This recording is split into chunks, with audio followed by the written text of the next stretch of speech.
My girlfriend, a CEO, knew I was bound to a system. If her affection level for me didn't reach a perfect, the system would erase me from existence. I endured her cold indifference for years, painstakingly raising her affection level too. Then she handed me a document. You're willing to do anything to stay, so why not donate your heart to Julian? I stared at the papers in my hand, then looked up at Chloe in utter disbelief. Why are you fighting this? Even if you refuse, you can't leave me. The system gave you a mission, and until it's done, you have no choice but to please me. If you just agreed quietly, I might actually feel sorry for you. My affection for you would even go up. Why can't you just be smart about this? Be smart about this. I laughed until tears streamed down my face. Chloe was brilliant, no doubt. With an IQ of, she had become a top cardiac surgeon at a remarkably young age. So she treated emotions the same way, quantifying them into cold, hard numbers. She controlled my affection like a lab experiment, doling out minuscule drops of hope to force me into one compromise after another. In that moment, I understood. It wasn't that Chloe disliked me. She was just utterly cold-blooded and heartless. And our daughter, the one I had raised with my own 2 hands for 8 years, turned out to be exactly like her mother. If you don't give Uncle Julian your heart, then I don't want you as my dad anymore. The hearts of this mother and daughter were like lumps of cold iron, impossible to warm no matter how hard I tried. That being the case, I wasn't going to waste another years of my life. I spoke calmly. I've made up my mind. If you want my heart, you can have it. At the same time, I silently addressed the system in my mind. Once this body dies, just give me a new person to win over. Host, are you certain you wish to change your target? If you proceed, you will have no further connection to Chloe, and you will be reborn with a new identity. I'm certain. Having no connection to her sounded perfect. I was done trying to win over Chloe. A flicker of surprise crossed Chloe's face. She hadn't expected me to agree so quickly.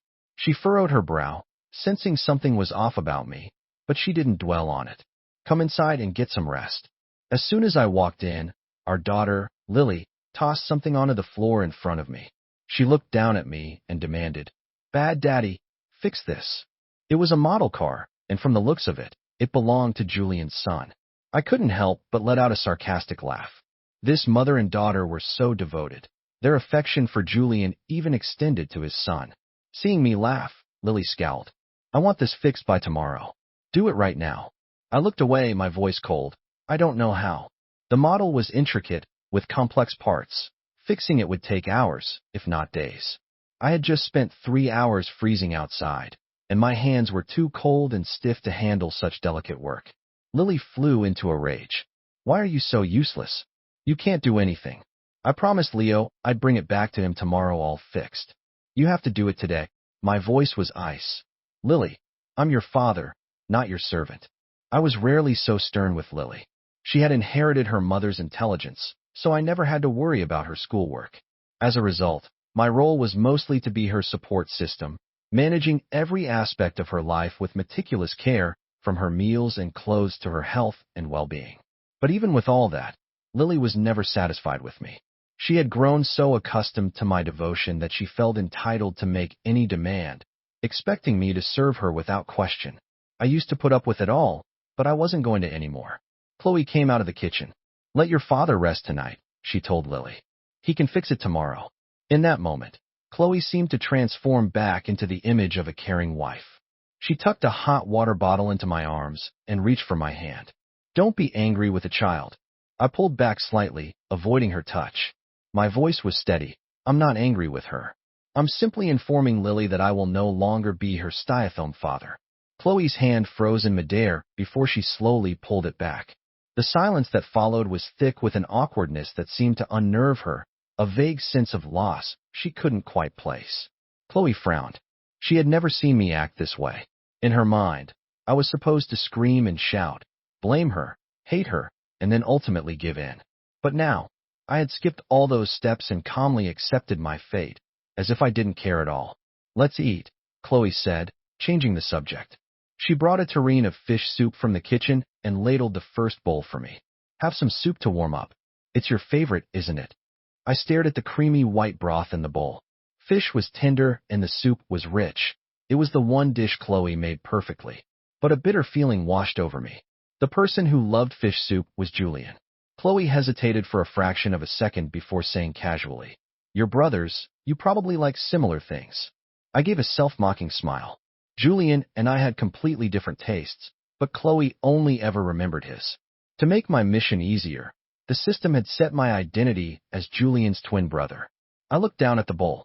I hate fish soup. I can't stand the fishy smell. It's disgusting, like drinking pure grease. Chloe didn't miss a beat, replying calmly, "Fish is good for your heart." My grip on the spoon tightened. So that's what this was about. I didn't say another word. I forced down the entire bowl of soup and then went to my room. In 8 years of marriage, Chloe and I had always slept in separate rooms. She claimed to be a light sleeper, so I had volunteered to take the guest room. I'd been sleeping there for 8 years. The truth was, she just didn't want to share a bed with me. But now, it didn't matter anymore. The next morning, I woke up feeling groggy and disoriented. A loud banging on the door jolted me from my haze. "Daddy, bad daddy, why aren't you up yet? You haven't made my breakfast." My body felt like lead.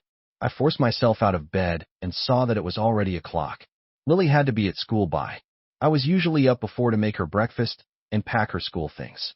I opened the door, and Lily immediately kicked me in the shin. A year-old has some strength, and the pain made me stumble backward. I grabbed the door frame to keep myself from falling. "Where's your mother?" The living room was empty, and her room was too. Lily said matter-of-factly, "Mom had to go to work. She's busy, not like you, who just stays home all day and does nothing. You're so lazy you can't even get up to make me breakfast." Chloe was incredibly busy. As the top cardiac surgeon at Seattle's most prestigious hospital, she worked relentlessly, often forgetting to eat or sleep, completely neglecting her child and her home. Once, when Lily was little and sick, I took her to the hospital alone. I ran all over the building, from registration to the labs, until I was drenched in sweat. By the time Lily recovered, I had fallen ill myself. When Chloe found out, her only comment was a cold. "Next time, just call the nanny for things like that." She had never raised a child, so she couldn't possibly understand the anxiety a parent feels when their kid is sick. A nanny could run errands, but how could I entrust my daughter's comfort and care to a stranger? Chloe didn't understand any of that. She just accused me of making things more difficult than they needed to be. And now Lily felt the same way. "Uncle Julian was right," she said. "You're just a lazy bum. You're not a good father at all." The innocent cruelty of a child's words cuts the deepest. I looked at her, the child I had raised myself. She used to wrap her arms around my neck, call me daddy in the sweetest voice, and promise to always be my little girl. How had she become this person? I gave a bitter smile. "Lily, can't you see that I'm sick?" Only then did Lily seem to notice how pale I was. She frowned, her expression a mirror of Chloe's cold indifference. There was no concern in her eyes, only annoyance. "How stupid. Why would you get sick right now? Someone who can't even take care of their own health doesn't deserve to be my father." With that, Lily slung her backpack over her shoulder and left. I stood in the doorway, dizzy and weak, and slowly slid to the floor, leaning against the frame. The door slammed shut. I remained on the floor, thinking with a bitter heart, soon, I won't be your father anymore. I swallowed a couple of cold pills, put on a mask, and took a cab to my office. My team was already waiting for me.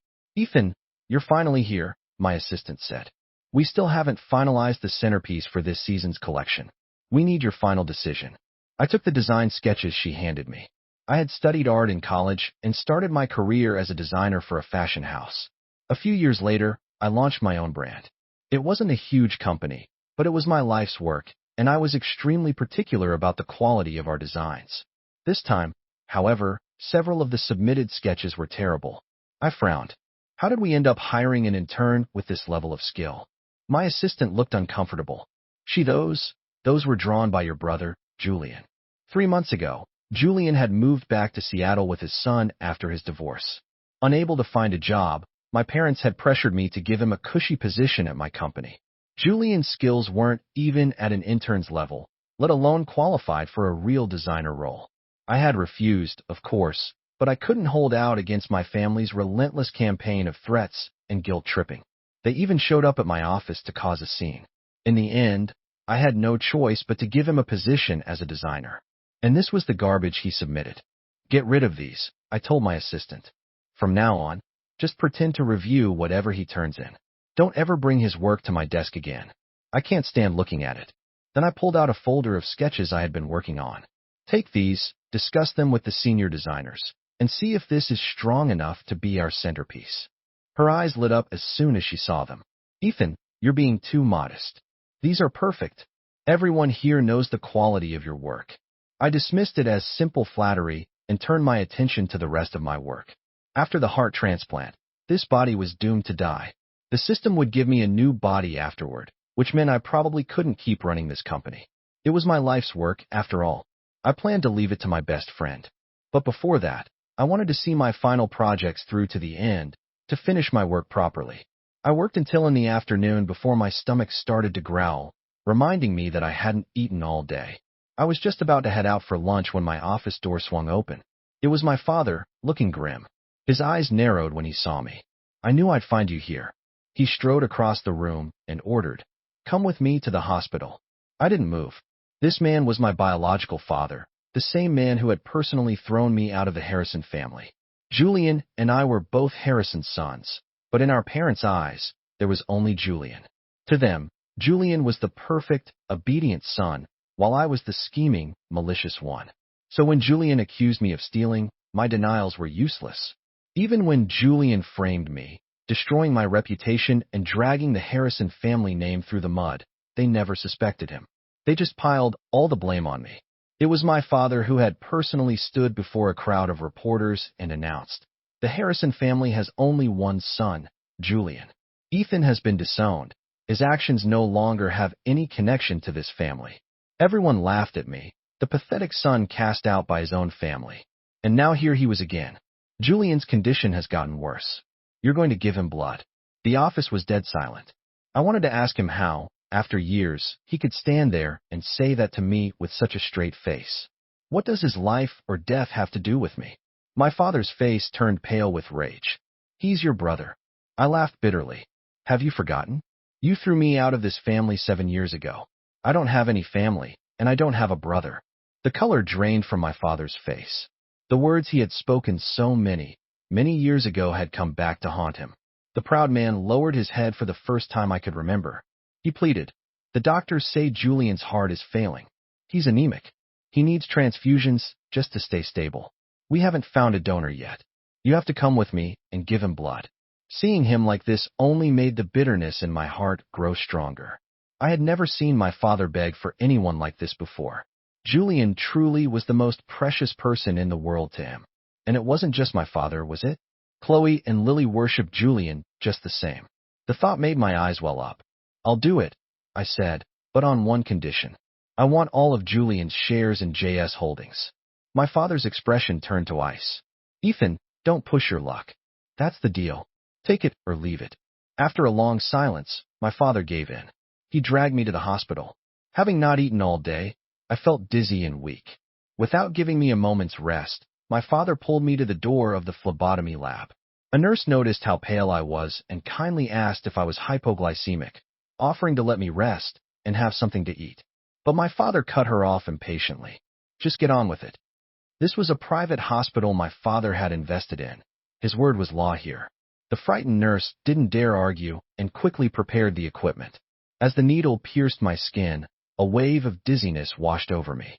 Between the severe cold and the low blood sugar from not eating, I started to feel my breathing grow shallow. Halfway through the draw, my head slumped to the side. The nurse panicked, crying that they had to stop or something terrible would happen. My father's face was a mask of fury.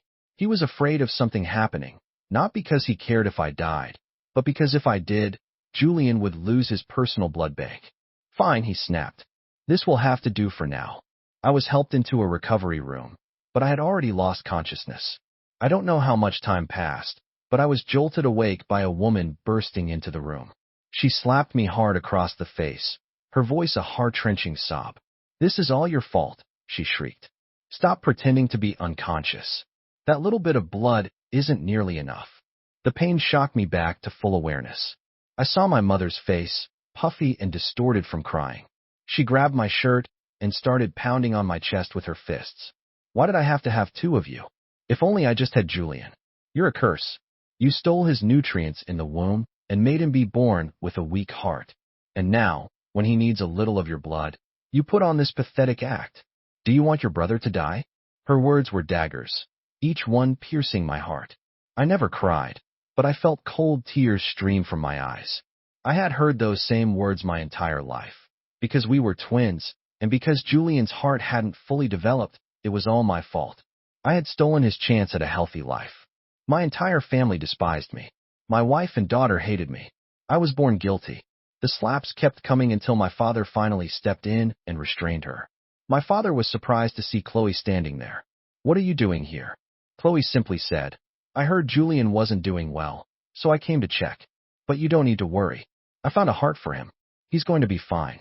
My mother stopped crying instantly. "Really? Where did you find a heart? Is he really going to be okay?" Chloe nodded confidently. "I have my sources. I'll perform the surgery myself. Julian will walk out of this hospital healthy." Hearing the words, "perform the surgery myself," my heart stopped for a second. Then a grim, unsurprised smile spread across my face. After my mother left, Chloe felt how hot I was. She moved me to a private room and thoughtfully brought me a blanket and some hot water. I lay in the hospital bed while Chloe took my temperature. She frowned when the thermometer read degrees. "Why didn't you call me when you realized you had a fever?" I huddled under the blanket and said sarcastically, "The brilliant Dr. Chloe, the miracle worker, probably never considered that standing in a degree hallway for 3 hours might make someone sick. She just didn't care. She didn't care about me, so my health was irrelevant to her. The only thing she had ever cared about was the heart beating inside my chest." Chloe froze for a moment. Then, as if feeling a pang of guilt, she whispered, "I'm sorry." Her voice was so quiet, I thought I might have imagined it. Chloe sat on the edge of the bed and took my feverish hand in hers. "I'm sorry," she whispered. "I promise, after this is all over, we'll have a good life together. I'll give you anything you want. I'll love you properly." I didn't look at her. I just quietly pulled my hand away. After a night on and 4 drip, I felt a little better the next day. Chloe didn't go to her own hospital. She stayed with me, bringing me some pills. The medicine was bitter, and I grimaced as I swallowed it. Chloe handed me a glass of orange juice. "How long will it take for me to get over this?" "Chloe, a normal cold usually clears up in a week. Your fever is pretty high, so it might take around days." "So, will that delay the transplant for Julian?" I asked the question so casually, as if I were talking about something insignificant. Chloe looked at me with a complicated expression, a sudden realization that she couldn't read me at all. She didn't answer right away. "Well," I went on, "it doesn't matter if I'm still sick, does it? Once you take my heart out, I'll be dead anyway. What difference does a cold make?" The words were brutal, but I delivered them with a calm detachment that was like a blade itself. For some reason, Chloe looked deeply uncomfortable. She insisted, "I will make sure you are perfectly healthy when you go into that operating room. Healthy going in and dead coming out." I didn't understand the point of her insistence.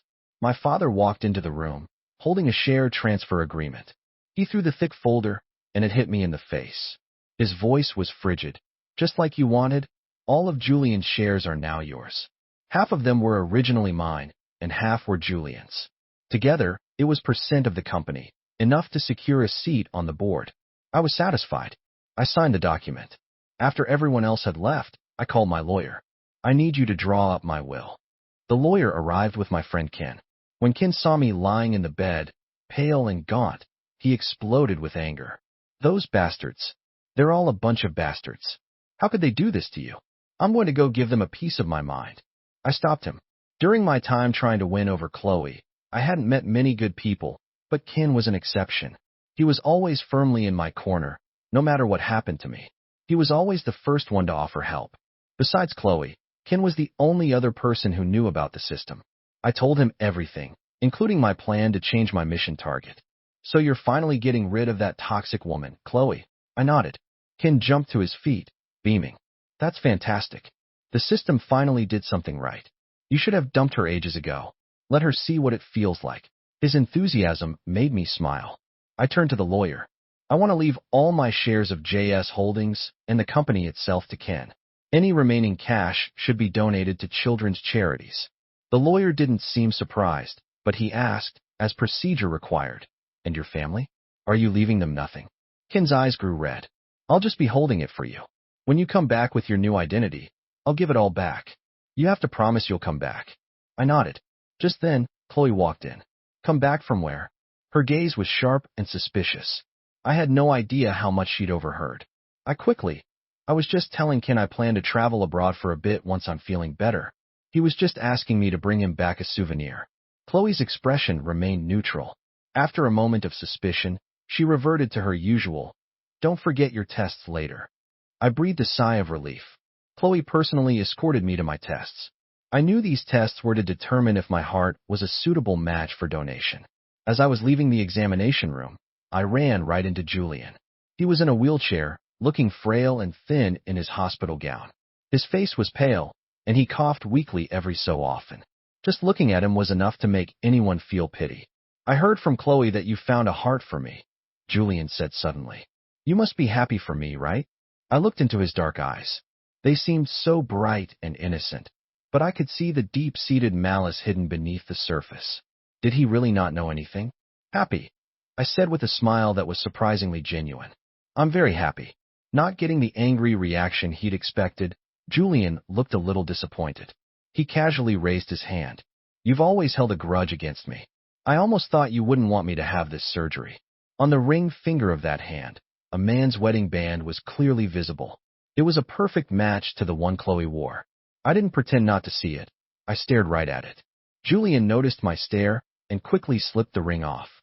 "Oh, sorry. This was just a welcome home gift from Chloe. It doesn't mean anything.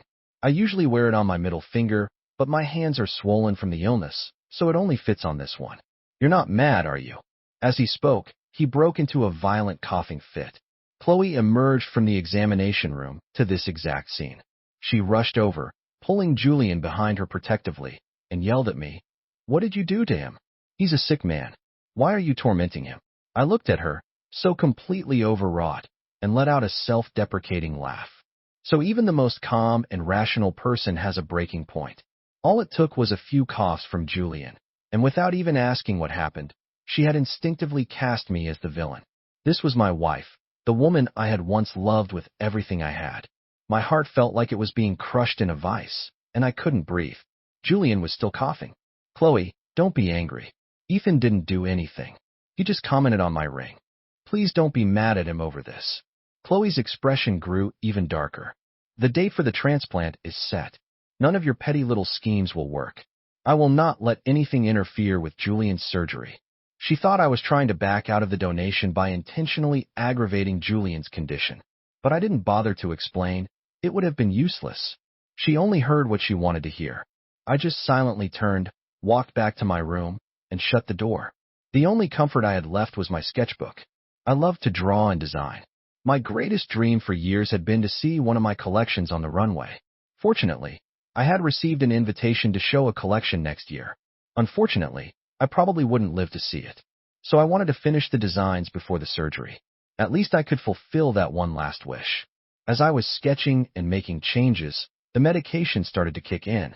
Feeling drowsy, I set my sketchbook on the bedside table and fell into a deep sleep. When I woke up, I heard a rustling sound. I saw a little boy scribbling all over my designs with a pencil. The sketches I had worked so hard on were now completely ruined. I shot up in bed, grabbing the boy's hand. "What are you doing?" The boy jumped, startled. He looked up, and I saw a face that was the spitting image of Julian. It was his son, Leo. "You're a bad man," he cried. "You upset my daddy, so I'm punishing you." Leo started wailing, his shrill voice like nails on a chalkboard.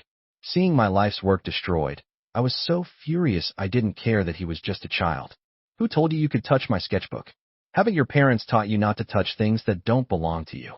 Leo's crying intensified into screams. "Help! The bad man is hitting me. Help! Aunt Chloe!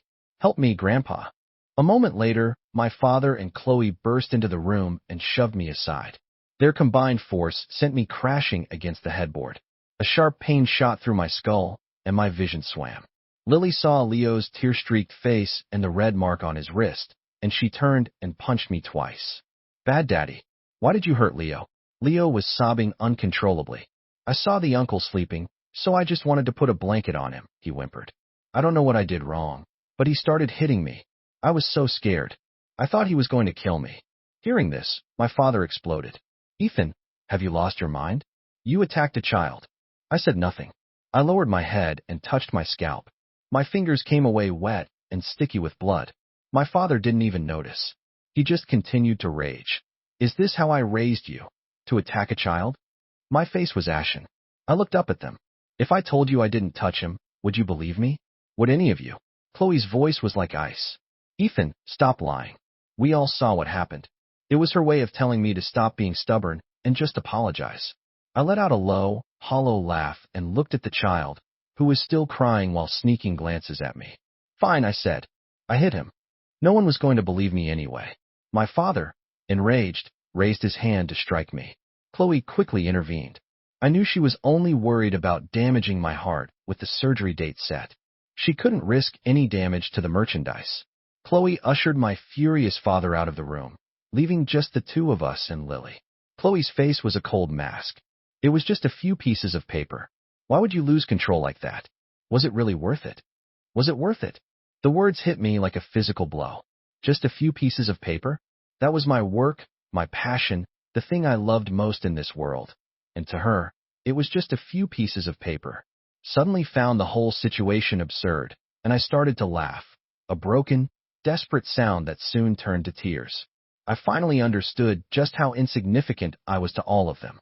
I clutched my chest, feeling a real physical ache. I guess when you're truly heartbroken, your heart really does ache. Chloe's expression changed. She rushed to my side, grabbing my arm. What's wrong? Calm down. Take a deep breath. It's not a big deal, is it? We can just forget about it. Breathe. I couldn't take it anymore. I shoved her away. Get out. All of you, just get out. Not daring to provoke me further, Chloe turned and left, her face a grim mask. That evening, once I had calmed down, Chloe came to me with an update. The surgery is scheduled for days from now.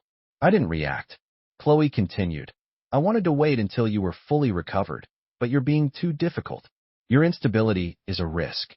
Days is the best we can do. I just nodded calmly, as if accepting my fate. Her expression seemed to soften.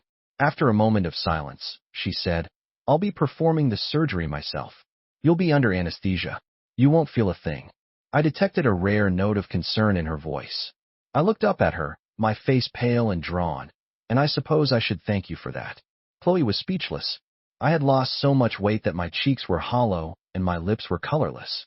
Lying there in bed, I could feel the last flicker of defiance in my heart. Chloe, I asked, have you ever considered that I might actually die after the surgery? She flinched. For the first time, I saw a flicker of genuine panic in her eyes as she stood frozen in place. But she quickly regained her composure. We've already established that you can't truly die until the mission is complete, she said rationally. So you don't need to say things like that to try and trick me. The last bit of fight in me died, the light in my eyes fading to nothing. That was my last attempt. Chloe, there is no one in this world foolish enough to keep offering up their heart after knowing it will just be trampled on. At least I'm not. From now on, the man named Ethan will disappear from your life completely. A heavy silence filled the room. Chloe saw the tear that escaped the corner of my eye, and a strange, sharp pain pricked at her own chest. But she quickly suppressed the feeling. Her rational mind told her it was only temporary. Once the surgery was over, everything would go back to normal. She would make it up to me, and things would be just as they were. I would come back to her. I would come back to life. There was still a chance. After that, I barely spoke. I spent my days either sketching or staring blankly out the window. For those last days, I was just counting down the time. I no longer had any attachment to this life. Chloe abandoned all her work to stay at the hospital with me, shuttling me from test to test, from blood draws to medication schedules. My arms were covered in needle marks, but I never made a sound. My complete silence seemed to unnerve her more than any argument could have. As we passed Julian's room, my father stopped me, his expression a mixture of suspicion and annoyance. What is all this? All these tests for a simple cold? Are you just putting on a show to make us feel sorry for you? I didn't answer. I had grown paler and thinner with each passing day. I refused to meet his gaze. A surge of anger rose in him. You were always different from your brother, cunning and malicious. All this is just making us despise you more. If you had any sense, you'd just disappear and get out of our sight. As he spoke, He gave me a hard shove. Already weak, I lost my balance and fell, the stack of medical reports I was holding scattering across the floor. He looked startled. What are you playing at? I barely touched you. Are you trying to frame your own father now? I didn't say a word. I bit back the pain and started gathering the scattered papers. They were all my test results. He glanced down and picked one up. Why are you getting an echocardiogram? Just as he was about to read more, Julian's voice came from behind them. Dad. He wheeled himself over, looking exceptionally frail, and tugged on our father's sleeve. Dad, don't be mad at Ethan. He just wants you to pay more attention to him. You've spent so much time with me. It's only natural he'd be upset. Go on, spend some time with him. I'll be fine. As he said this, he clutched his chest and began to gasp for breath. My father immediately dropped the paper and rushed to his side. You foolish boy, look at you. And him, your brother. Instead of helping, he's here faking sickness for attention. Why are you defending him? Besides, if it weren't for him, you never would have been born with this condition in the first place. Such a touching scene of fatherly love and filial piety. My heart was already numb to it all. Just then, Chloe came out of the lab with more results. Her face fell when she saw the scene. She quickly strode over, gathered the scattered reports, and without a word, dragged me back to my room. The moment we were inside, she threw the stack of papers at me. Her voice was heavy with accusation. You did that on purpose, didn't you? You dropped those papers in front of Julian so he would see them. You wanted him to feel guilty and refuse the surgery. Ethan, you are a truly vicious person. Her cold words landed like a hammer blow to my heart. I looked down and gave a sad smile. If that's what you want to believe, then fine. It doesn't matter what I say anyway. Whenever Julian was involved, Chloe lost all sense of reason. My family, my wife, even my own daughter, they all trusted Julian over me. Any explanation I offered would be pointless. I silently got back into bed. Is there anything else? Chloe was silent for a moment, her gaze landing on the ruined sketchbook on my nightstand. Julian has one last wish before his surgery, she said. He wants to present a collection at a fashion show. As a designer, you have a spot in next year's showcase, don't you? Give it to him. I snapped my head up. You know that's my dream, too. You know how long I've worked for this. And you want me to just hand it over to him? Why? I'll never agree. Chloe's brow furrowed. It's just one spot. What's the big deal? Julian isn't like you. He's terrified of the surgery, and he just wants to fulfill this one small dream before it happens. Can't you do this one thing for him, as his brother? My fists clenched at my sides. How could she speak of it so dismissively, as if everything I had ever worked for meant nothing? If Julian wanted it, I was expected to hand it over. I had already agreed to give him my heart. Now he wanted to steal my life's work as well. I demand to know why you hate me so much. I demanded, my eyes burning. Chloe seemed taken aback. From the hallway, we heard Julian's choked sobs. If you won't do this for me, then I won't have the surgery. It's so risky. What if I don't wake up? I just want this one little thing. If you can't even give me that, then I might as well just die. My father immediately rushed to his side. Don't say that, you foolish boy. Of course we'll do it. I promise. Then he strode back to me and commanded, you will give the spot to your brother. His tone left no room for argument. I held my ground. The invitation was for me. It's my collection. My father's face contorted with rage. Julian is your brother. Can you stop being so selfish for once? Do you want to be the reason he dies? My eyes burned with tears, but I lowered my head and stood my ground. My father hissed, fine, fine. He pulled out his phone. You won't listen, will you? Then you can say goodbye to that pathetic little company of yours. Believe me, I can make one call and start a hostile takeover right now. You care so much about your life's work? Well, you'd better decide what's more important, your entire company or one little fashion show. I froze, staring at him in disbelief. This was my father, always knowing exactly where to twist the knife to make me bleed, to force me to surrender. My fists clenched so tightly my knuckles turned white. I knew it wasn't an empty threat. He could and would do it. Chloe chimed in. You can always get another spot in a future show. Just let Julian have this one. Don't be so stubborn. Tears streamed down my face, but I started to laugh. I looked at them, the people who were supposed to be my family, my wife, my child, all of them siding with Julian. Fine, I said. He can have it. I looked from one face to the next. Are you all satisfied now? A collective sigh of relief went through the room as they all turned to smile at Julian. I was the only one who tilted my head back and closed my eyes, letting the tears fall freely as the last spark of light inside me was extinguished. That night, Chloe brought me a bowl of seafood chowder. It used to be my favorite, and the aroma was rich, but I had no appetite. I just lay in bed, numb. In the trash can lay the tattered remains of my sketchbook, which I had torn apart myself. Chloe held a spoonful of the chowder to my lips, but I remained motionless, turning my head away. After a long silence, Chloe set the bowl down. Fine, eat it yourself. The room fell silent once more. I looked at the bowl on the table, then swept it off into the trash can. The next day, I saw Julian waiting for me in the hall, a triumphant smirk on his face. What good is all your talent, he gloated. The opportunity still ends up being mine. It doesn't matter how hard you work, it's all for nothing. Anything I want, Mom, Dad, even Chloe, will hand it to me on a silver platter. You've never known what that's like, have you? He let out a laugh, a sound filled with a chilling, malicious glee. I wonder if you'll even be around to watch my show after the surgery. His eyes made it clear he knew everything. I looked at him coldly. Even if you get on stage, with your level of talent, you'll just be a laughingstock. The color drained from Julian's face. With no one else around, he dropped the act. Instead of worrying about me, you should be worrying about that good friend of yours. I hear he's in a bit of trouble. My blood ran cold. What are you talking about? Julian put on an innocent expression. Oh, you haven't heard? Your dear friend Ken came to see me, said some nasty things. I just mentioned to Dad that I didn't like him, and it seems Dad sent some people to take care of it. It might be a little complicated, but you know how Dad operates. A trumped-up tax evasion charge, and your friend won't see the light of day for at least a decade. I couldn't control myself.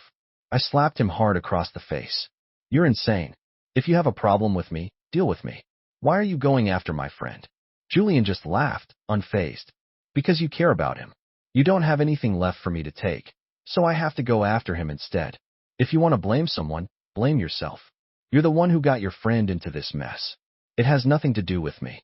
He smiled, a picture of innocence, but behind it lay a terrifying cruelty. I raised my hand to hit him again, but before I could, I was shoved violently aside. Chloe had arrived, and she angrily pulled Julian behind her. What are you doing? She glared at me, her eyes blazing with fury. What did he do to you? Were you about to hit him again? In an instant, Julian transformed, breaking into a fit of coughing. Chloe, it's not his fault. I said something to upset him. It's okay. Let him hit me if it makes him feel better.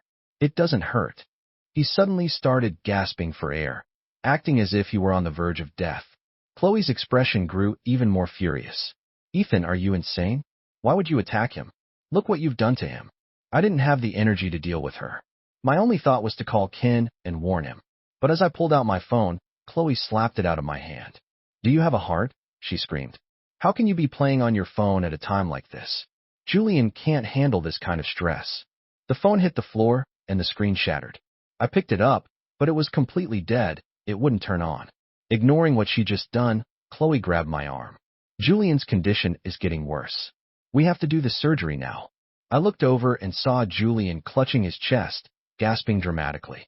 He looked to be in agony, clinging to Chloe's sleeve, but his eyes met mine with a look of triumphant provocation. It was clearly an act. I tried to shake her off, to get to the nurse's station to use a phone, but she had already called for orderlies who pinned me down, giving me no chance to struggle. Are you trying to back out of this? She demanded. We can't wait any longer. The surgery has to be now. They started dragging me towards the operating room. I was too weak to fight back. All I could do was plead with her. I'm not backing out. Just let me make one phone call. It's an emergency. But Chloe wouldn't listen, assuming I was just trying to stall. I was forced onto the operating table, and several people held me down while they strapped my arms and legs. Tears of desperation streamed down my face. I kept begging. Chloe, please, just let me make one phone call. Just one. I'm begging you. Chloe's face was a cold, emotionless mask. Anesthetize him. I felt the cold liquid enter my veins, and I knew it was over. My eyelids grew heavy, and the world went dark. In the last moment before I lost consciousness, I looked at the woman standing over me, and a single tear escaped my eye. Chloe, I hate you. In the darkness, the cold, mechanical voice of the system echoed in my mind. Regrettably, the affection level was not met. Host's third mission is a failure. This body will now expire. As per the host's request, a new target has been selected. We are currently identifying a suitable opportunity for your rebirth.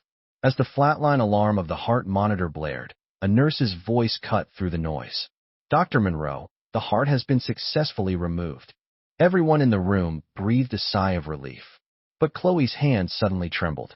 A wave of immense panic washed over her. She instinctively looked down at the man on the operating table.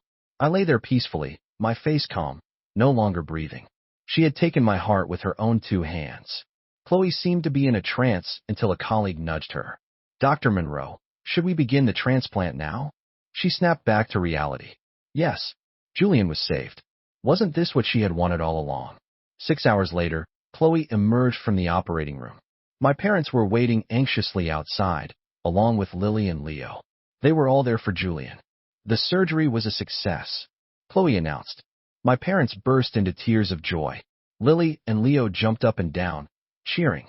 Not a single one of them asked about me. Julian was wheeled out, and my mother followed the gurney to his recovery room. My father stayed behind to thank Chloe. With tears in his eyes, he took her hands. Chloe, you are a wonderful daughter-in-law. If you hadn't found this heart and performed the surgery yourself, I don't know if you would have made it.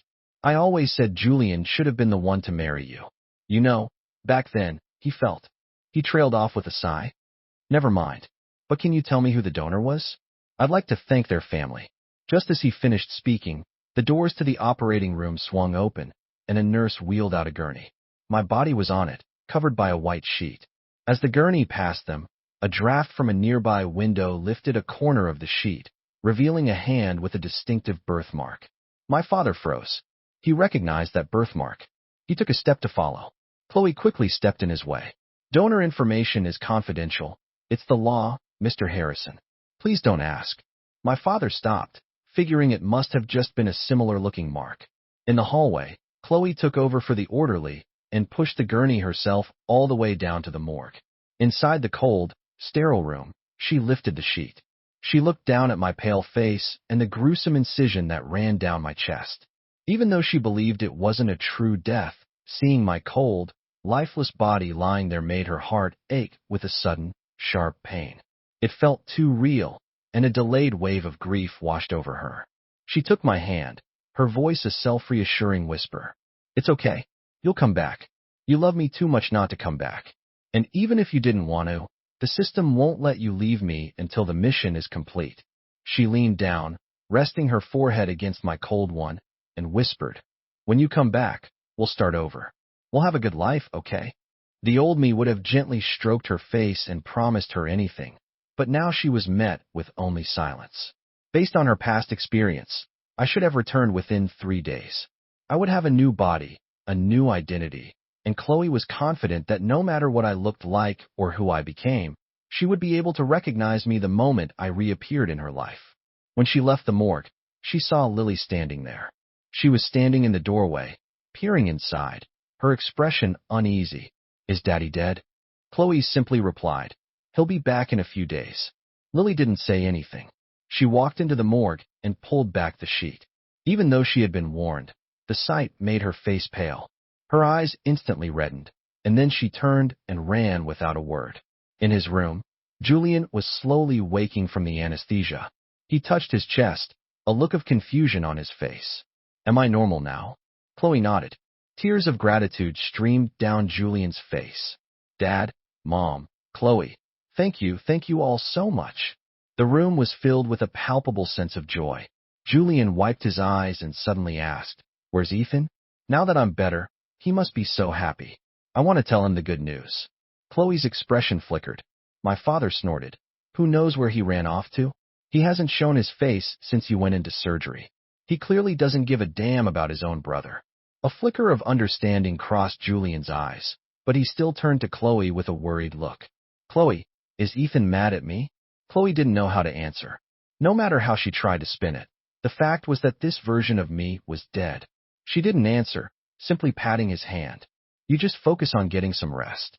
Then she left the room. Later that night, My father stepped out for a smoke and saw a nurse cleaning out the room next to Julian's. It was completely empty. He couldn't help but ask, "Where's the patient from this room?" The nurse shook her head.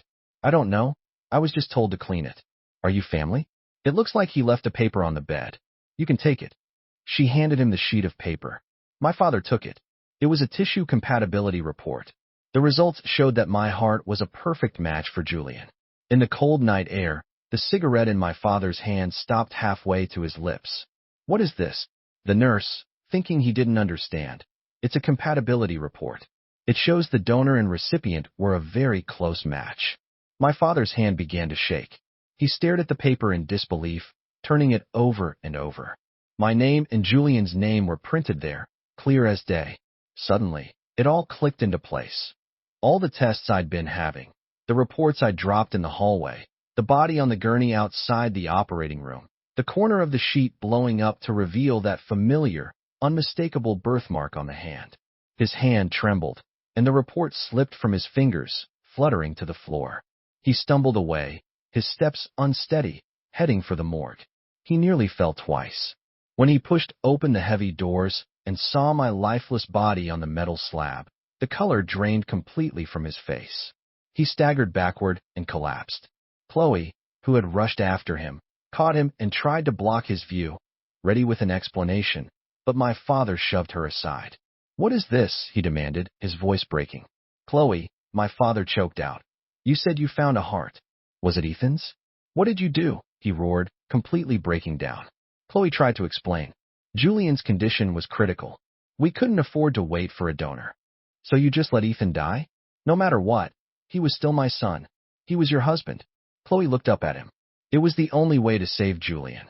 If you had been the one to make the choice, would you have done any differently?" The morgue was silent. His lack of an answer was an answer in itself. My father stumbled backward, the full weight of his complicity crashing down on him. He covered his face and sobbed, looking at my body. "I'm sorry. I'm so sorry, son." Chloe said nothing, just leaned silently against the wall. After a long time, she finally spoke. "I'm the one who failed him. I've already booked a flight out of the country. Once Julian is discharged, I'll take Ethan's ashes and leave. You know he wouldn't want to be anywhere near you." With that, she turned and walked away. Days later, when Chloe finally returned to our home, she felt like she was in a daze. We had lived there together for 8 years, and traces of me were everywhere. Our wedding photos still hung on the wall, a picture of me smiling, so happy and full of life. A wave of sadness washed over her. She went downstairs to run some errands, and a neighbor stopped her. "Chloe, I haven't seen Ethan around lately. Is everything okay?" Chloe didn't know what to say. He went back to his hometown for a while." "Oh, did he? That's a shame. The last time I saw him, he told me he was worried about you working so late. He asked me to bring back a free-range chicken from my sister's farm, so he could make you some soup. I have it here. He must have forgotten. Here, you take it." Chloe stared at the offered chicken, a wave of complicated emotions washing over her. "Thank you," she managed to say. She went back upstairs in silence. The large house felt unearthly quiet. She had never been a talkative person and was used to the silence at home, but I had always been the one to fill it, chattering about my day, telling her little stories. She had usually found it annoying. Now that my voice was gone, she was discovering that silence could be its own kind of torture. In a daze, she heard the front door open. She shot to her feet. "Ethan, you're back." The words had barely left her lips before she froze. Lily, standing in the doorway, also froze for a second. Then her face darkened, and she threw her backpack on the floor. "Mom, I'm hungry." Chloe didn't feel like cooking, so she ordered takeout on her phone. After one bite, Lily threw down her fork. "This is disgusting. When is Daddy coming back?" Chloe knew she was a picky eater, but she'd never been this bad. She made a mental note to have the nannies start cooking their meals. "You'll eat what you're given." Lily didn't take another bite. She just went to her room. The next day, Lily slept late. She woke up and instinctively yelled, "Daddy, you didn't wake me up." The words were out of her mouth before she remembered I wasn't there. Lily fell silent. She took one bite of the breakfast the nanny had made and immediately spit it out. "I want Daddy's cooking. This doesn't taste the same." The living room went quiet. Chloe didn't say anything, and Lily, seeming to understand, stopped her tantrum. After a long moment, Lily's eyes welled with tears. Mommy, when is Daddy coming home? You said it would only be a few days. That's right, 3 days. Based on her experience, I should have reappeared after 3 days. Tomorrow would be the third day. They just had to wait one more day. Chloe comforted her daughter. Soon. But as the day approached, Chloe didn't feel relief, but a growing sense of dread.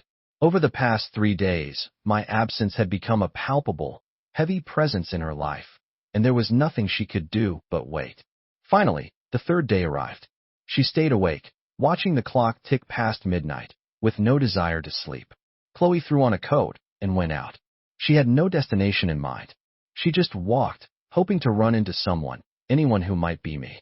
She walked from midnight until dawn, circling our neighborhood, visiting all my old favorite spots, but she didn't see anyone who could have been me. The panic in her heart grew. It had never been like this before.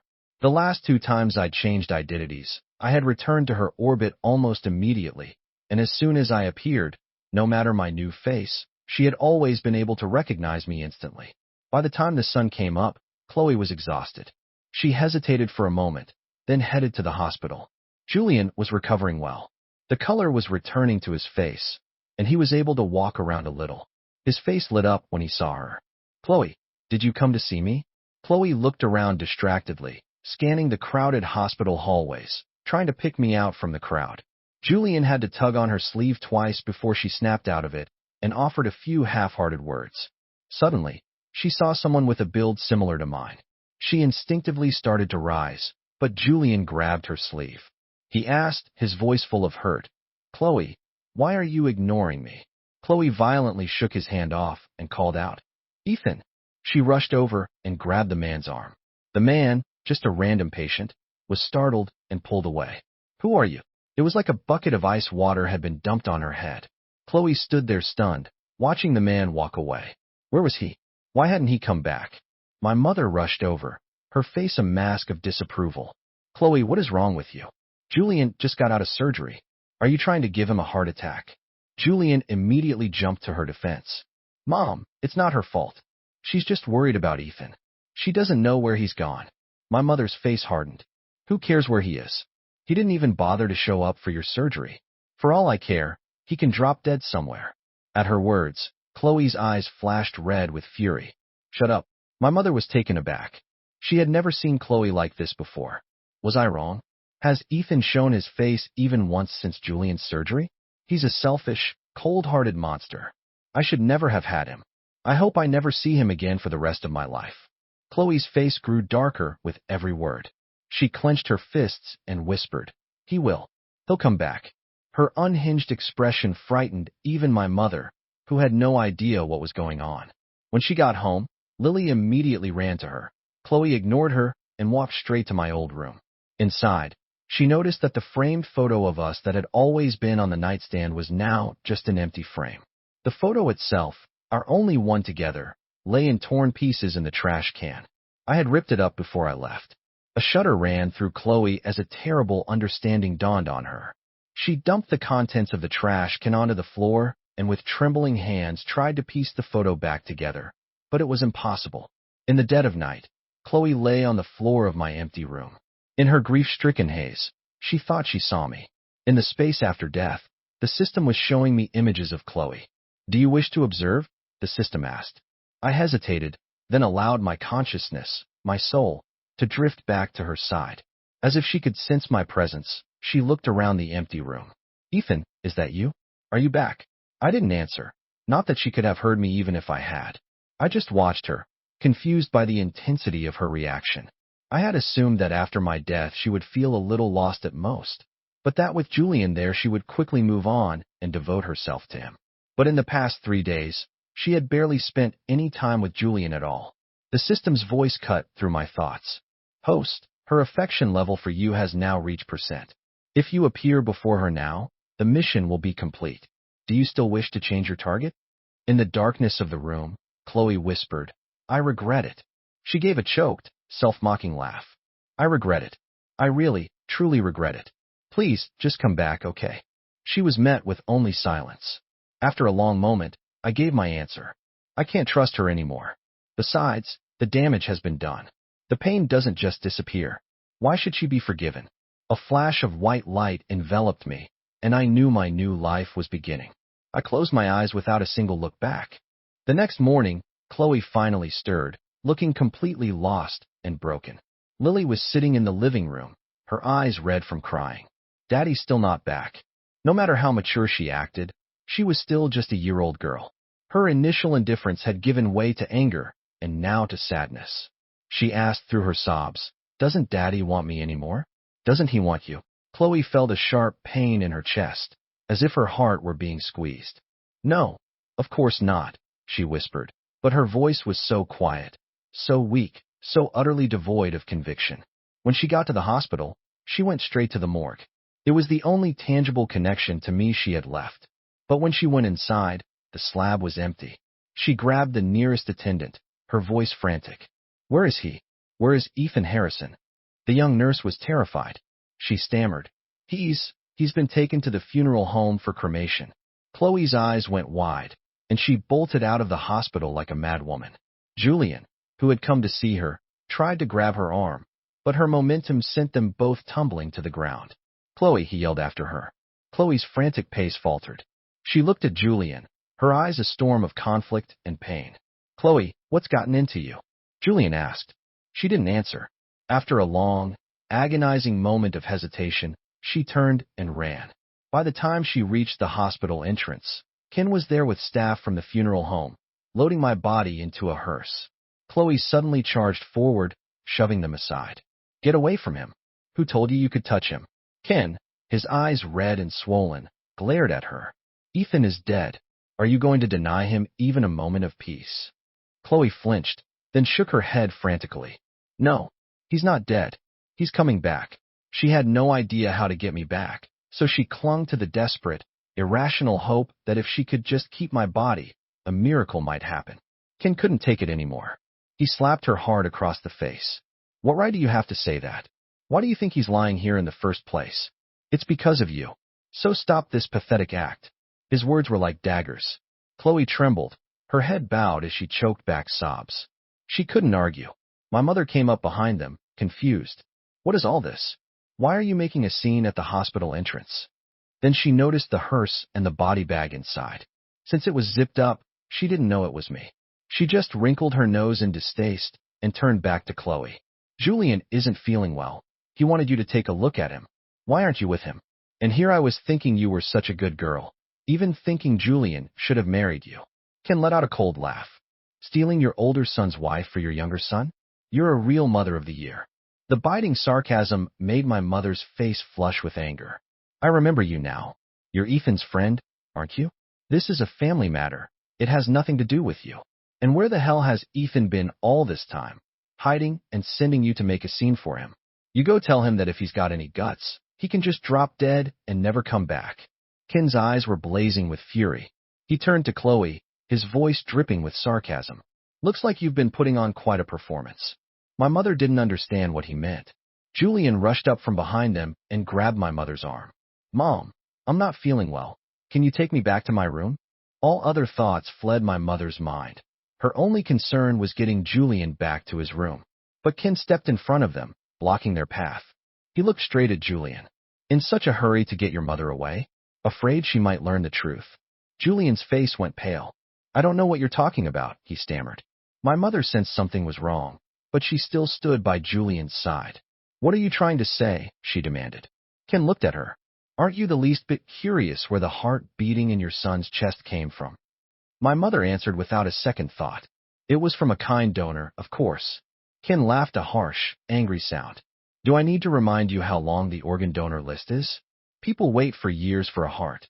How is it that Julian got one the moment he was admitted to the hospital?" The color drained from my mother's face. "What are you talking about?" she snapped. "Even if I don't like Ethan, I would never take his heart. Don't you dare make such a vile accusation." Ken turned his gaze to Chloe. "Ask your precious daughter-in-law if it's an accusation." My mother's face went ashen. She looked at Chloe, who simply stared at the ground. She turned to Julian, who was shaking his head frantically, insisting he knew nothing. My mother's chest heaved. "It's impossible," she gasped. "How could it be? You're lying." Before she could finish, Ken pulled her over to the hearse. He reached in and unzipped the body bag, revealing my corpse. My father, having just arrived, rushed over, but he was too late. My mother let out a piercing scream and went limp, her eyes fixed on my face. "Let her go," my father yelled, rushing to support her, trying to shield her eyes. But the damage was done. My mother's eyes were wide with disbelief. She stared, her mouth agape, unable to form a single word. She struggled to breathe, leaning heavily on my father for support. She felt as if something inside her mind had broken. "How is this possible?" she murmured. "How could this be?" Ken's voice was cold steel. "Take a good long look. Julian's life was bought with the life of your other son." The words were a fatal blow. My mother let out a grief-stricken wail and collapsed. Julian looked no better than she did. Ken walked towards him, and Julian scrambled backward in terror until his back hit the wall. "I didn't know," he stammered. "I swear, I didn't know anything." "Still acting? You're still putting on this act." Ken looked like he wanted to tear Julian's face off, but that would be letting him off too easy. He looked Julian straight in the eye. "Do you think you've won? You are the reason Ethan is dead. From now on, your parents, your son, everyone will know that you will always be a murderer. You will never be able to escape what you've done, and no one will ever look at you the same way again." For the first time, genuine, soul-deep terror appeared on Julian's face. His legs gave out, and he crumpled to the pavement. Seeing his collapse, Ken turned, helped load my body into the hearse, and then turned to the shell-shocked Chloe. "I've already arranged for Ethan's burial. You will never find his grave. Don't you ever dare try to visit it. The sight of you would defile it." Chloe stood frozen, as if her very soul had been ripped from her body. Was he really not coming back? She couldn't believe it. She looked around wildly, ignoring the stares of the onlookers, and screamed at the empty air, "You have a system. You're not supposed to be able to leave until the mission is done. Why, system, answer me. Why didn't he come back this time?" People passing by just stared, thinking she was insane. Even Julian looked at her with fear. "Chloe," he began cautiously. Chloe suddenly shoved him away. Her eyes were bloodshot as she stared at the spot on Julian's chest where his new heart was. Inside him, Ethan's heart was beating. It was all because of him. If it hadn't been for this surgery, Ethan would still be here. None of this would have happened. She had never felt a regret so deep and all-consuming. Julian was terrified and scrambled backward. He felt as if she were looking at him with the intent to rip that very heart out of his chest. Back in his room, Julian was pale and trembling. My mother had regained consciousness, but was still in a state of shock. As she looked at Julian lying in the bed, she suddenly whispered, "Ethan." Julian's face fell. He trembled for a moment, then said in a low, desperate voice, "It's all my fault. I'm the one who killed him. I'll give him his heart back. I'll trade my life for his." With that, he grabbed a fruit knife from the bedside table and held it to his own chest. My father lunged forward and stopped him, but my mother, who had always eyed on him, just watched with cold, empty eyes. "Ethan is already dead," she said, her voice flat. "Who are you putting on this show for?" Julian froze. His mother had never spoken to him like that in his entire life. He was discovering just how sharp those cold words could be when they were directed at him. My father, his own eyes red, added, "That is Ethan's heart. You can harm any other part of your body, but you will not harm that heart." Julian stared at them in disbelief. The two people who had loved him most in the world had turned on him. He was now in the position I had once occupied. In his panic, he saw Chloe standing in the doorway. "Chloe," he cried. "You too. Do you blame me for my brother's death? But I didn't know anything. Why is everyone blaming me?" His eyes filled with tears of self-pity. Before, everyone in the room would have rushed to comfort him. Now, no one moved a muscle. Chloe just looked at him and asked quietly, "Did you really not know?" Julian had been abandoned by them all. My mother no longer had any interest in staying by Julian's side. She spent her days in a daze and was sent home the next day. My father, too, could no longer bring himself to watch over Julian, making excuses about work to stay away. Chloe's mental state deteriorated rapidly. She refused to believe I was truly gone. She spent her days searching for me, searching for any sign of the system, desperate for an answer. Finally, a friend of hers, unable to watch her waste away, dragged her out for a drink, and there, across the street, standing under a lamppost, she saw a man whose every gesture, every movement was an exact echo of mine. Chloe shot to her feet and ran out of the bar without a second thought. A car screeched to a halt just inches from her. Her friend had pulled her back just in time. But when she looked again, the man was gone. Panicked, not caring if it had been real or a hallucination, she darted across the street to find him. At that very moment, I was living my new life as Evan Shepard. I had a new, younger body. I was sitting in a coffee shop, waiting to meet my new mission target, who also happened to be my arranged fiancé in this life. The system had told me this mission would be an easy one, as compensation for the last. But before my fiancé arrived, a figure appeared in front of my table, and I froze. Ethan. Chloe had followed the ghost she'd seen all the way to this coffee shop. When she saw me sitting by the window, all the pent-up grief and longing of the past weeks came pouring out, and she threw her arms around me. I went rigid, then I quickly pushed her away. "I'm sorry," I said. "I don't know you." Since getting my new body, I hadn't seen Chloe, nor had I made any effort to keep up with what had happened to her. I had no idea she had become such a wreck. The woman who had once been obsessively neat, almost a germaphobe, now reeked of alcohol. She had dark circles under her bloodshot eyes, and tears were streaming down her face. She was looking at me as if I were a priceless treasure she had lost and just found again. I took a step back in shock. I never would have imagined that my absence would affect her this deeply. Wasn't this what she wanted? She was finally free to be with Julian. I couldn't understand it, and I didn't want to. I quickly composed myself. "Miss, I think you have the wrong person," I said calmly. "My name is Shepard, not Harrison." Staring into my unfamiliar eyes, Chloe froze, completely stunned. How could it be? She couldn't be mistaken. Just moments ago, through the window, she had seen the way I sat, the way I held my coffee cup. Even my smallest mannerisms were identical to Ethan's. How could it not be him? While she hesitated, I stood up to leave. She rushed after me, but was intercepted by the bodyguards who had been waiting nearby. I got into the waiting car, my expression cold and distant. "I'm sorry, but I really don't know you. Please stop following me." The door closed, shutting out the world. I leaned back against the seat and rubbed my temples. "System, how did she find me?" The system explained that she had been searching for me constantly, frequenting crowded places in the hope of increasing her chances of running into me. I was speechless for a moment, then I sighed. If this had happened in my past life, knowing she cared this much would have made me ecstatic. Now, I just felt that her delayed affection was worth less than nothing. It was too late for regrets. When I got home, my new mother, Mrs. Shepard, rushed to greet me at the door. "Evan, darling, the security detail told me you had a run-in with some crazy woman today. Are you all right? Were you frightened? Did she hurt you?" She looked me up and down, her face etched with concern. Only after she was satisfied that I was unharmed did she press a hand to her chest. "You scared me half to death. How can something like that happen in broad daylight?" I looked at this woman, my new mother, whose eyes were filled with nothing but love for me, and a warmth spread through my chest. The system really had given me a wonderful family this time. My parents adored me, and I had two older sisters who had on me. Even my mission target was a childhood friend, and our families had already arranged our marriage. Everything was perfect. Remembering my interrupted meeting, I said, "I didn't get to meet Claire today, though." My mother waved a dismissive hand.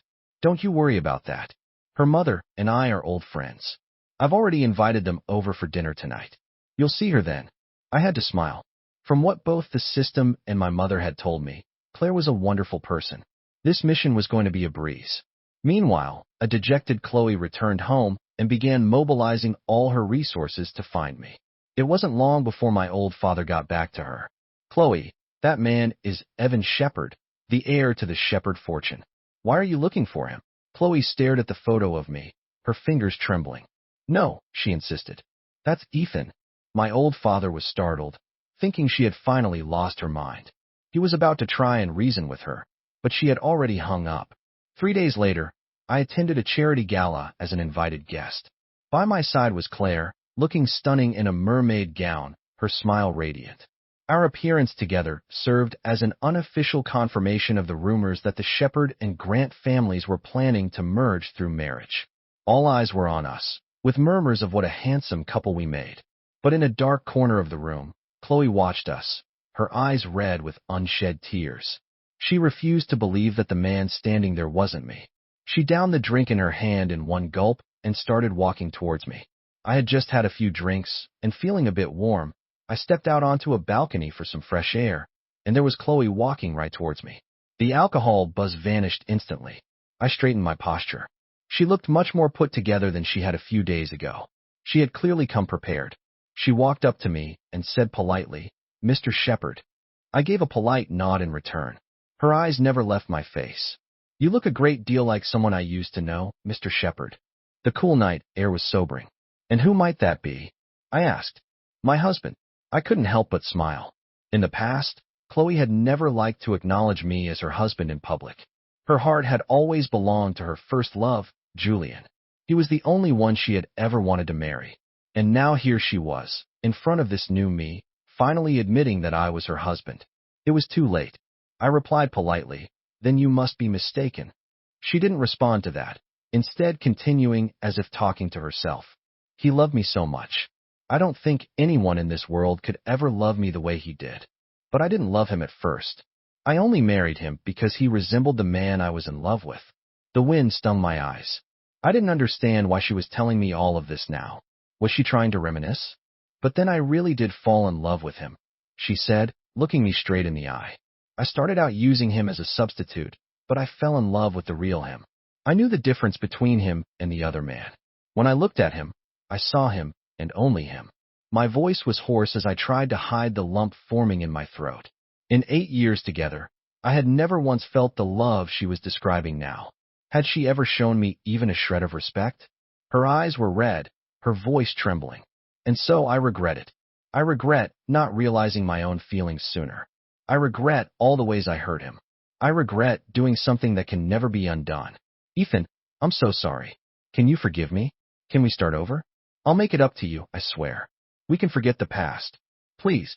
She grabbed my hand, her eyes pleading. I could feel her trembling. But my own heart was a landscape of scars. How could I possibly accept this love now that it was far too late? I slowly pulled my hand away. With tears in my eyes, I held up my hand, showing her the engagement ring on my finger. "Miss, I don't know what you're talking about. As I've told you, my name is Shepherd. I am not your husband, and I have a fiancé." Her eyes widened as she stared at the ring. "Impossible," she breathed.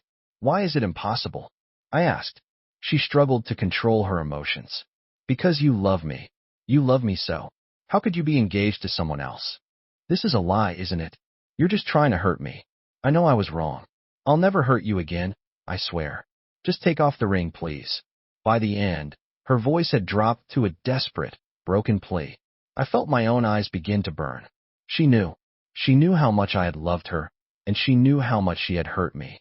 She just had never cared. When I loved her most, all she gave me was pain. What was the point of her saying all this now? I asked quietly. "This husband you speak of, the one who loved you so much, where is he now?" Chloe froze. Ethan was dead. No one knew that better than she did. He had died on her operating table, by her own hand. The crushing weight of that truth was unbearable. It made it impossible for her to look at me, made her feel she had no right to ask me for anything, and yet she couldn't let go. "I hurt him," she whispered, "and now I regret it more than anything. I just want his forgiveness. Please, tell me, how can I earn his forgiveness?" As she spoke, she looked as if she might shatter into a million pieces. The balcony door opened, and Claire stepped out. She took in the tense atmosphere. "Is everything all right?" Seeing her, I immediately broke into a relaxed smile. I put my arm around Claire's waist, right in front of Chloe. "This young lady mistook me for her husband," I explained. "She was just asking for advice. She hurt him badly, and now she wants to know if he could ever forgive her. What do you think, Claire? Should he forgive her?"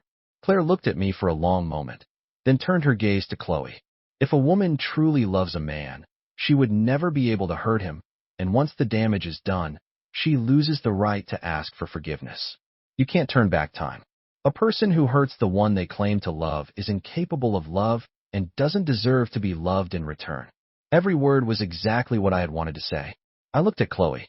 "Do you understand now, Miss Monroe? You can't unring a bell. If you truly can't let him go, then the best thing you can do is raise your child well. That's the only way you can honor his memory. If there was one remaining tie to my old life, it was Lily. I had raised her, after all. But not even for her could I return to that life of pain. I had to start my new life, to completely sever the chains of my past. With that, I took Claire's hand and led her away. When we reached the dessert table, I looked at Claire. After a moment's hesitation, I asked, "Are you sure you don't want to ask me about that?" Claire just smiled calmly and placed a small piece of cake on my plate. "You'll tell me when you're ready. There's no point in me pushing you. Besides, I trust you," she said. She held the plate out to me, her expression sincere. "Whenever you're ready to talk about it, I'll be ready to listen." I looked at her, took the cake, and said, "Claire, let's get married." The wedding date was set quickly. I was one step closer to my new life. The Harrison household, meanwhile, was shrouded in a deathly gloom. Julian had been discharged from the hospital, but he was miserable. A heavy, oppressive silence hung over the house at all hours. My old mother would often just sit and stare at a photograph of me for hours. One day, she went into my old room and began to dust the few belongings of mine that were left. I had never had many possessions in that house. When they threw me out, I took what I could, and my mother had had the rest thrown away. A few forgotten items had been tossed into a storage closet. After my death, she had retrieved them, carefully placing them back where they used to be. She even had the room redecorated to look exactly as it had when I was a boy, as if I still lived there. Julian watched her, his heart filled with a bitter resentment. He went to the doorway of my old room. "Mom," he said, his voice hoarse, "come downstairs and eat something." She replied, her voice cold and distant, "I'm not hungry." Julian rushed to her side and knelt before her. "It's all my fault, Mom. Please don't punish yourself. I'm the one who wronged Ethan. But you have to eat." But she shoved him away and slapped him hard across the face. "It is your fault," she screamed, her voice raw with grief. "If it weren't for you, Ethan would still be alive." "My Ethan." Julian stumbled to the floor, clutching his cheek in disbelief. His mother had never laid a hand on him before, and now she had hit him for me. Julian finally snapped. "What does it have to do with me?" he yelled. "I didn't perform the surgery. It wasn't my idea. Weren't you the ones who always said my heart condition was his fault? So what if he gave me his heart? He owed me. I'm supposed to be your favorite. Why are you hitting me and screaming at me for that worthless piece of trash?" My mother's face flushed with rage, and she gasped for air. My father, who had just gotten home, heard the shouting and rushed in. He helped my mother to her feet and then kicked Julian. "You ungrateful brat. We spoiled you rotten. No matter what, Ethan was your brother. He died for you. What right do you have to say such things?" Julian stared at them, his face a mask of disbelief. He tried his old trick, clutching his chest and gasping for air. But this time, he was met only with my father's cold stare. "Your condition is cured," my father said flatly. "You have Ethan's heart now. It's perfectly healthy. Who do you think you're fooling with that act?" The expression on Julian's face twisted into a mask of pure hatred. This wasn't how it was supposed to go. After the surgery, he was supposed to have everything. His parents' undivided love, Chloe's affection. But instead, he had lost it all. Why had it all gone so wrong? Julian seethed with resentment, his fists clenched at his sides. Meanwhile, news of the impending marriage between the Shepherd and Grant families spread quickly through the city's elite circles. When Chloe heard the news, her eyes were red-rimmed.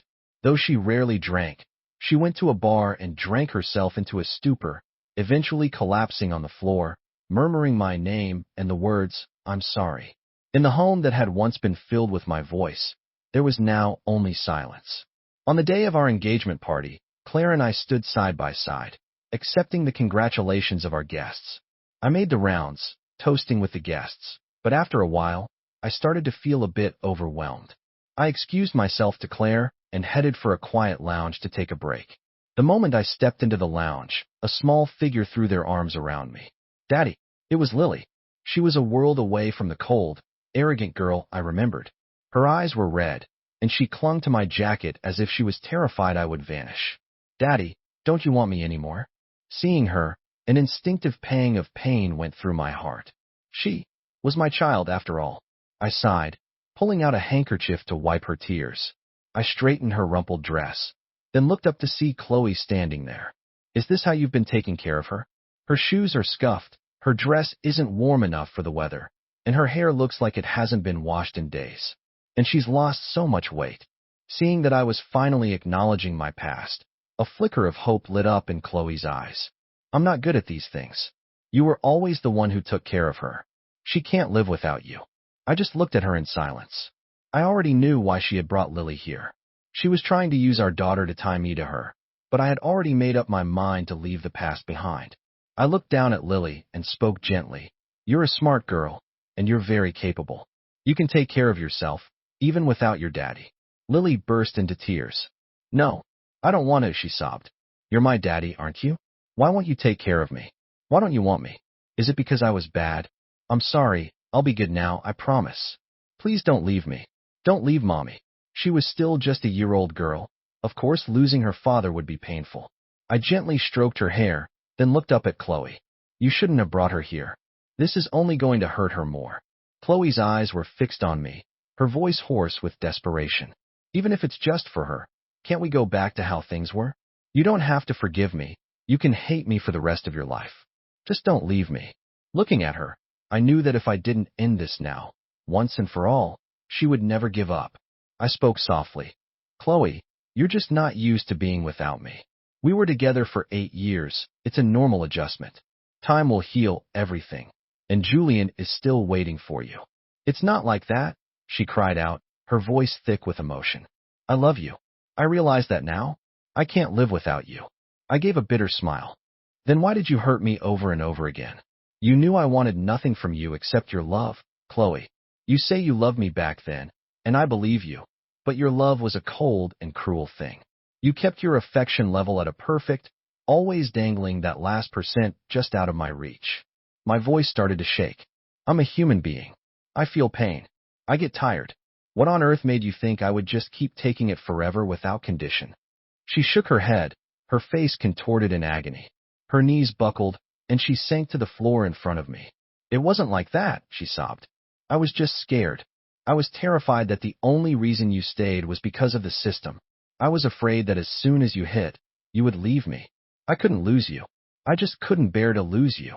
The painful memories of the past threatened to drown me all over again. I wiped the tears from my own face and gently pushed her away. But what's done is done, Chloe. You've already hurt me more than I thought possible. Please don't torture me anymore. I just want to start a new life. Seeing the pain on my face, she looked as if she'd been struck, and she slumped to the floor, defeated. Through my own tears, I said, today is my engagement party.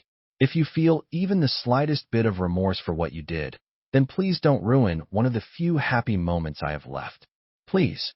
Chloe was left completely speechless. She finally understood that the damage she had done to me was irreparable. I left the lounge. Lily stood by, watching it all unfold in a daze, the realization slowly dawning on her that she would never have her father back. A wave of grief and anger washed over her, and she started hitting Chloe with her small fists. It's all your fault, she screamed. You made Daddy leave. I don't have a daddy anymore. With that, she burst into tears. Chloe silently wrapped her arms around her, tears of her own streaming down her face. We were all guilty. None of us deserved forgiveness. Back on the main floor, I had composed myself. With the beautiful and elegant Claire on my arm, I walked through the crowd towards the flower-adorned stage. Chloe watched it all, her eyes red and raw. That night, she went to a bar and drank herself into oblivion. In the dead of night, caught in a painful state between drunk and sober, she took a cab to the hospital, to the very operating room where she had taken my heart. She lay down on the cold, metal operating table, a chill seeping deep into her bones. The events of that day played back in her mind with vivid clarity. Me being held down on this very table, the anesthesia being injected into my arm. He must have been so cold. Tears streamed down her face as she curled into a ball, a sharp pain blooming in her own chest. She eventually fell asleep there and was woken the next morning by the sound of Julian's voice in the hallway. They're all insane, every single one of them. All because of Ethan. They've all turned against me. What did I do wrong? Chloe was the one who cut out his heart. So why is everyone blaming me? I actually thought she was in love with me. I was even considering giving her a chance, and now she blames me. And my parents are just as crazy. They used to hate that bastard more than anyone. Now that he's dead, suddenly I'm the villain. Julian was at the hospital for a follow-up appointment. and he had found an empty corridor to vent his frustrations to a friend over the phone, and Chloe, lying in the operating room, heard every single word. A voice on the other end of the line was saying, "Come on, don't act so innocent. You got a brand new, healthy body out of the deal. What's more valuable than that? And be honest, did you really not know it was your brother's heart before the surgery?" Chloe's heart stopped. Julian let out a cold laugh. "I'm not an idiot. There was no donor for months, and then suddenly one just appears? Of course I knew. I just pretended I didn't. How else was I supposed to maintain my innocent act? Besides, I wanted his heart. His life was worthless anyway. He owed me. He should have given me his heart. This whole situation is just so annoying." The words had barely left his mouth when the door to the operating room flew open, and Chloe stormed out. Julian jumped, startled. Seeing her, his first instinct was to run, but she grabbed him before he could move. "What did you just say?" Julian's face was white. "Nothing, Chloe, you must have misheard me." Her expression was murderous. "You knew from the very beginning that I was going to use Ethan's heart. You knew everything." Julian's face was ashen, but he still tried to play dumb. "I don't know what you're talking about." But she saw right through him. "It was all an act," she screamed, her voice filled with rage. "Your feelings for me were an act. Your weakness was an act. You've been lying to all of us this whole time. And I hurt Ethan for you. I can't believe." She started to laugh, a bitter, self-loathing sound, as if she had just been told the cruelest joke in the world. What had she done? Seeing the look in her eyes, Julian turned and fled the hospital. Chloe stood there in a daze for a moment. Then a thought struck her, and she ran to her office. She pulled all of Julian's medical records and began to go through them line by line. Suddenly, she burst into hysterical laughter, the sound of a woman who had completely lost her mind. Then she raised her hand and slapped herself hard across the face. There, in his old medical records, it was written in black and white. His heart condition had never been life-threatening. It was he who, against direct medical advice, had gone skydiving, causing his condition to deteriorate to the point where he needed a transplant.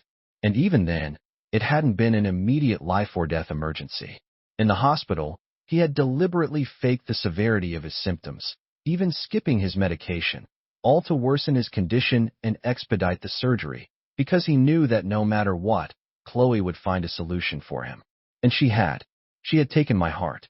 The realization hit her with the force of a physical blow. She deserved this, to be so thoroughly deceived by such a person, to have caused me so much pain, to have taken my heart with her own hands, all for him. What right did she have to ask for forgiveness now? She had lost everything. The man who loved her, the man she thought she loved, all of it was gone, all because of Julian. And what right did he have to possess Ethan's heart? With that thought, she walked out of the hospital, got in her car, and drove straight to the Harrison estate. The atmosphere in the Harrison house was grim.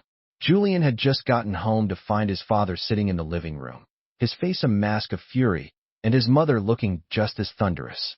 A knot of fear tightened in his stomach. "Dad, Mom, why are you both home?" he asked cautiously.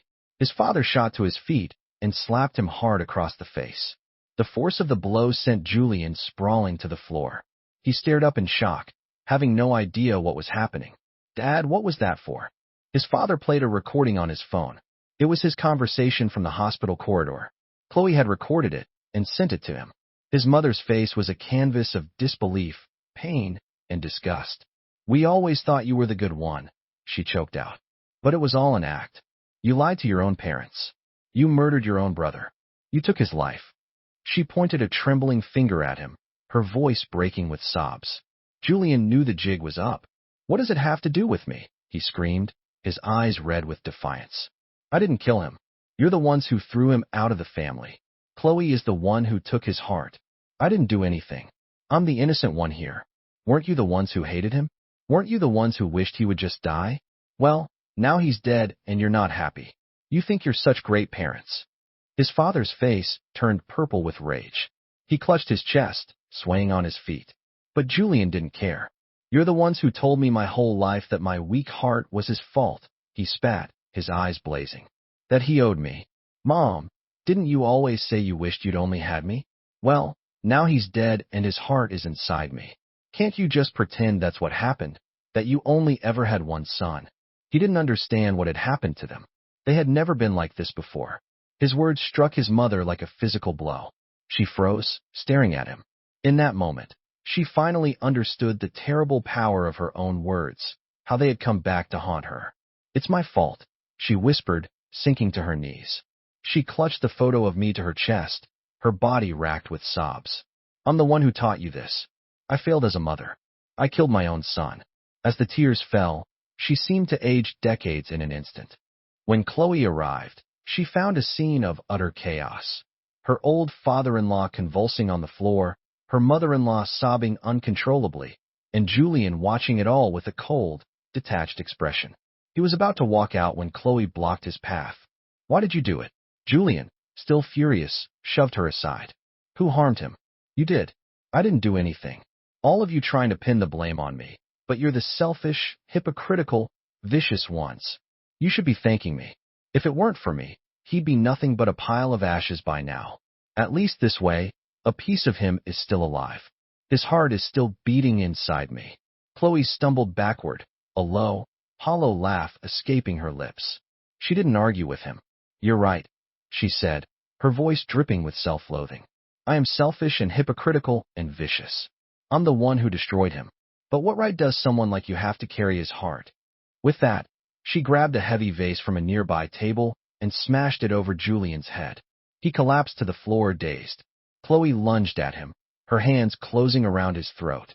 He struggled, gasping for air, but his body, still weak from the surgery, was no match for her.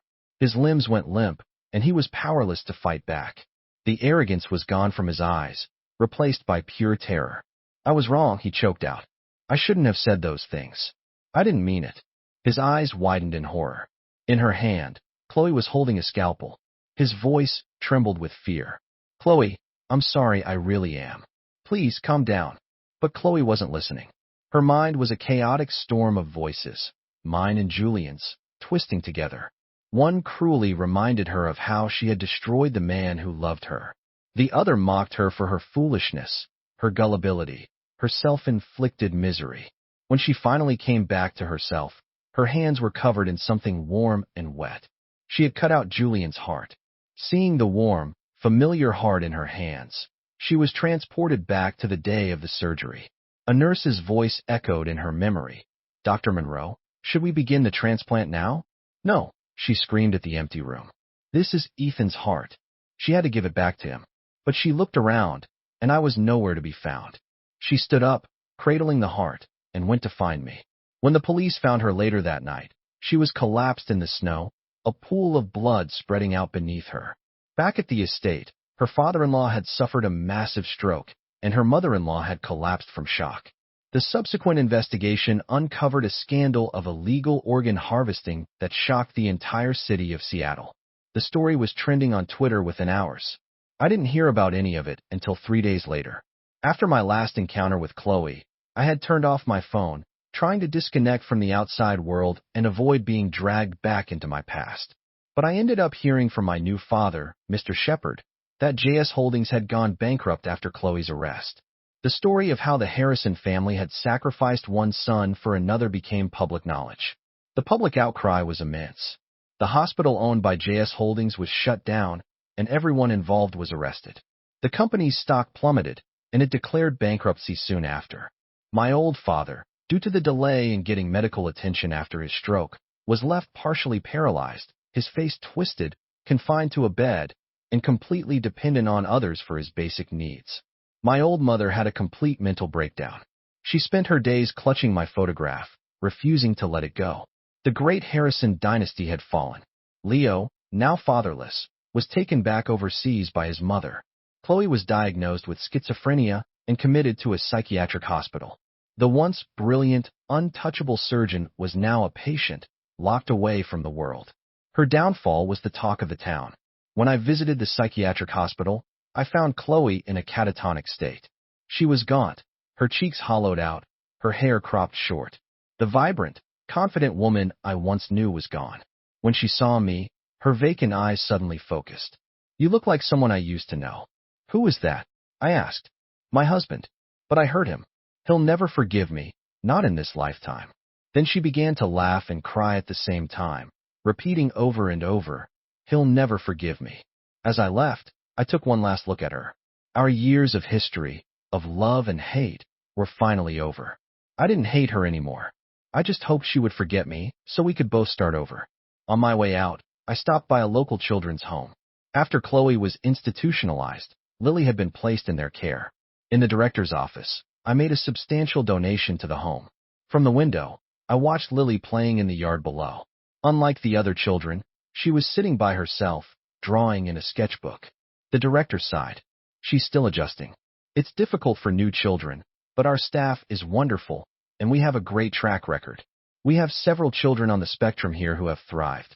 As he spoke, a few other children approached Lily. "What are you drawing?" one of them asked. "Can we draw with you?" The old Lily would have ignored them, but this time, after a moment's hesitation, she nodded. I watched them for a long time. "The Shepherd Corporation will be making an annual donation to this home from now on," I told the director. "And I'll stop by from time to check in on her. Please take good care of her for me." The director readily agreed.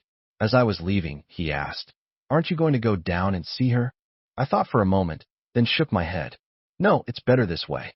The past would only complicate things.